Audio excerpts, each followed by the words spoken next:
Rekam jejak AKBP Bintoro yang diduga peras tersangka 20 miliar rupiah. Institusi Polri kembali tercoreng. Belum selesai dengan kasus dugaan pemerasan penonton Jakarta Warehouse Project, DWP, kini muncul lagi kasus serupa yang melibatkan mantan Kasat Reskrim Metro Jakarta Selatan, AKBP Bintoro. Bintoro diduga melakukan pemerasan terhadap Muhammad Bayu Hartanto, MBH, dan Arif Nugroho, AN, dua tersangka pembunuhan dan pelecehan seorang remaja putri. Total uang yang diduga diminta Bintoro mencapai 20 miliar rupiah.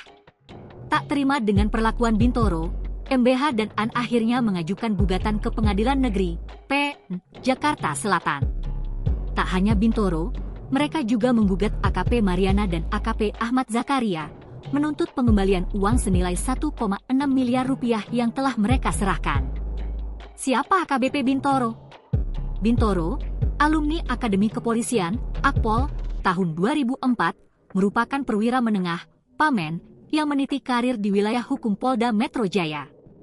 Sejak Agustus 2024, ia menjabat sebagai penyidik Madya Ditreskrimsus Polda Metro Jaya. Karir Bintoro terbilang cemerlang.